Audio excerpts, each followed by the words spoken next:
If there was ever a video that needed a part 2, it was this one. Thank you guys so much for blowing that video up, and this video is a long time coming. This, ladies and gentlemen, is one fun fact about every NFL team's logo, part 2. Just like last time, it's one fun fact per team. The fun fact can be about the team's primary, secondary, or past logo. I'm also now going to include helmets in this, as most of the logos in the NFL are also on NFL teams' helmets. My last fun fact video was my best performing one, and it also got over 1,300 likes. I'm 100% pushing my luck here, but if this video can at least get 1,000 likes, I will make a part 3. To start it off with the Bears, did you know that the C logo that they've used up until 2024 does not stand for Chicago? It's actually meant to stand for college. The C is meant to be modeled after the University of Chicago's wishbone style C. For the Cincinnati Bengals, did you know that they are the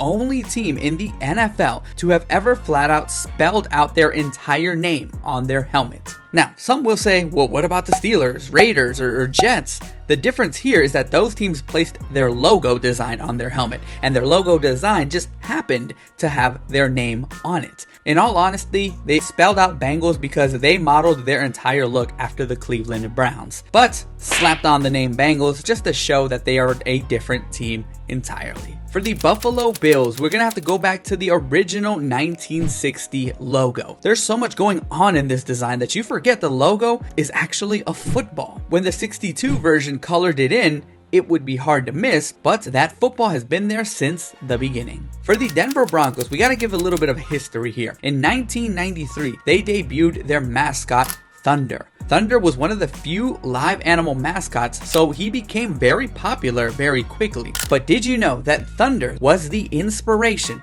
for the look that we have today? He debuted in 93 and the new logo unveiled in 1997, just 4 years later. And I gotta say, man, that is pretty cool. For the Cleveland Browns, their fun fact is that they are the only team to technically not have an official primary team logo. Why? Because it's unique to them, since they haven't had an official primary logo since 1969. I mean, whatever helps you stand out in Cleveland, I guess. For the Tampa Bay Buccaneers, did you know that the original logo is actually based off of a movie star from the 1940s by the name of Errol Flynn? It is specifically his performance in The Three Musketeers, and when you put them up side by side, it's hard to miss the correlation. For the Arizona Cardinals, we again have to go back to an OG logo, but this time it takes us back to the 1920s. Did you know that the Cardinals' original logo was the inspiration for the Bears' wishbone C logo that would debut in the 60s? Now, before you guys go in the comments saying, well, what did you just say about the Bears being inspired by the University of Chicago? No, the name of the letter C is inspired by the university, but the actual design was inspired by the Cardinals because Arizona's team was originally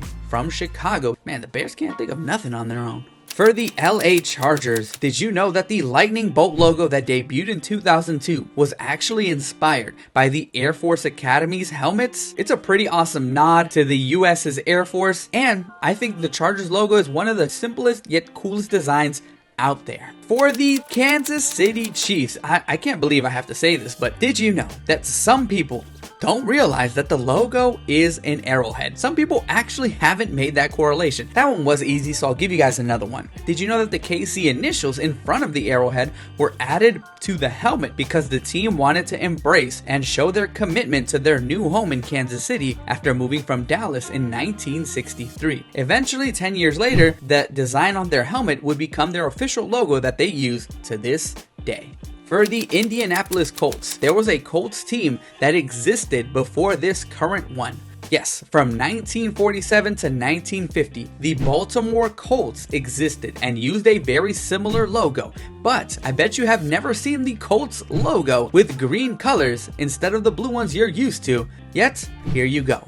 This iteration of the Baltimore Colts would fold after 3 seasons. However, a brand new team completely would come in the 1954 season, and it is the Colts that we know today. For the Washington Commanders, this is another one that you might have missed as it's a very new logo, but did you know that the W in the Commanders logo is meant to resemble the Washington Monument? Okay, I guess that one was pretty easy. So I'll give you guys another one here again. Did you also know that the Commanders' alternate logo had to be redesigned because the years at the bottom were too confusing to fans? You'd imagine the years 1983, 88, and 92 were the seasons that they won the Super Bowl. That assumption would be correct, but the problem was that Washington's 3 Super Bowls, while technically were won in that year, the season in which they were won in was for the year prior. After enough backlash, the team would fix their error, and it hasn't ever really been brought up since. For the Dallas Cowboys, I know it may not seem like it, and it doesn't even appear like it at all, but the Cowboys' color scheme was inspired by the Detroit Lions. In the 50s, Detroit made 4 championships and won 3 of them, and by this point, their Honolulu blue and silver color scheme had become iconic.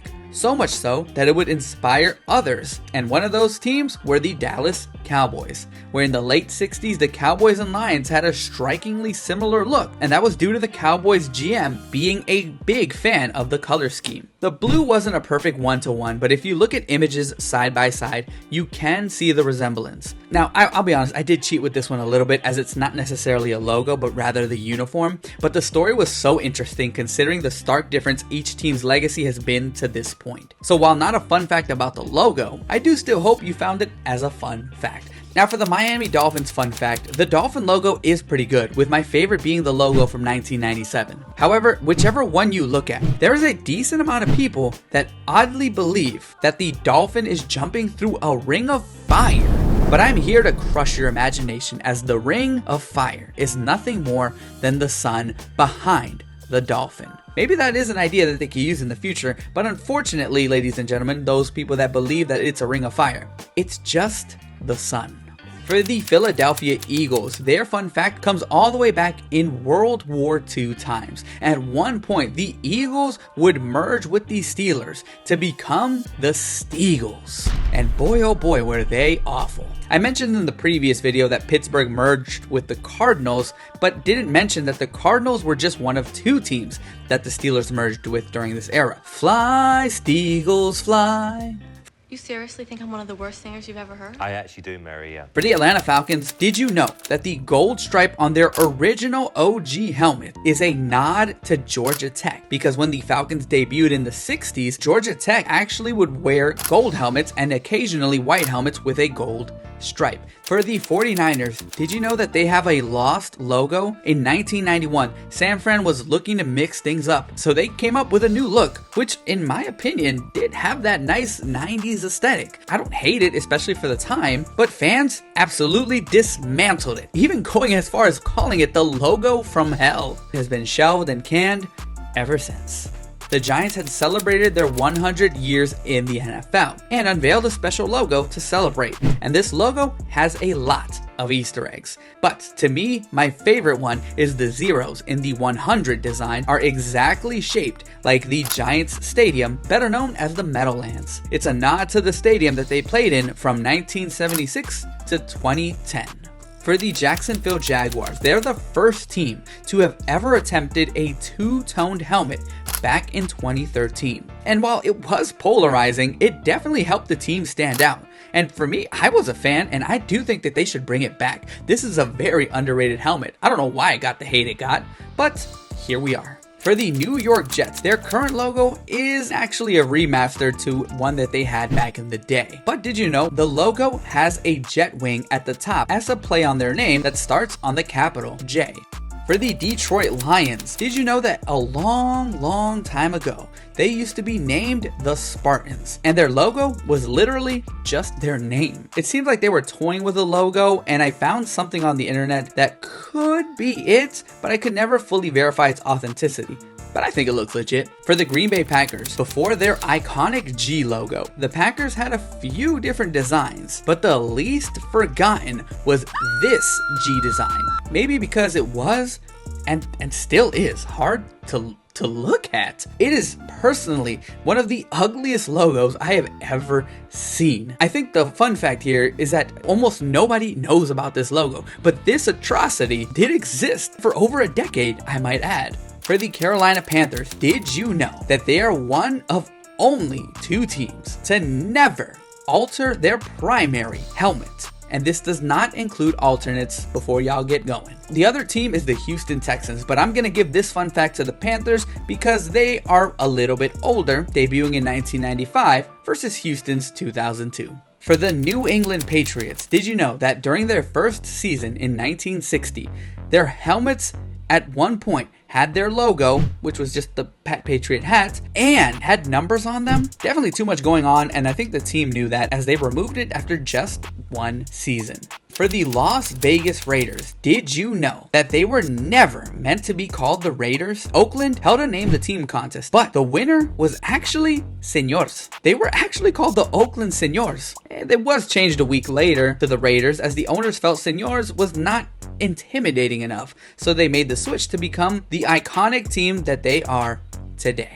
Now, for the LA Rams, did you know that they were the first team to implement their logo on their helmets? Not the full logo, I might add, just their horns, but it would eventually inspire every team to have some sort of design. Yet the Rams were the first back in 1948. For the Baltimore Ravens, we have to go to their alternate helmets for this fun fact. But did you know that they are the only team to have an animal mascot that is completely facing forward? Every single mascot that you can think of is facing in a different direction, whether it's slightly or completely to the right, or in the Eagles case, completely to the left. But this one specifically that debuted in 2024 is the only one that is looking at you dead center, straight forward. It is definitely intimidating, but I'm not gonna let the Ravens fans know that.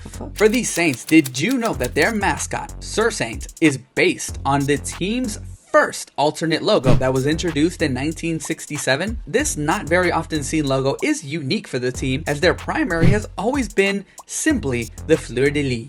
Still saying it right, I hope. For the Seattle Seahawks, you can't think of the team without that neon green look in their logo and in their uniform. But did you know that it actually has meaning? It represents the bright greens of the Pacific Northwest forests. For the Pittsburgh Steelers, this is one that I probably should have said in the last video, but I'll say it now. Did you know that they are the only team to have their logo on just one side of their helmets? This was implemented in 1962 to test how fans would like it, and they'd proceed to have one of the best seasons in their history at 9-5. With the fans supporting it, it became permanent, and it makes their helmets one of the most unique in the league.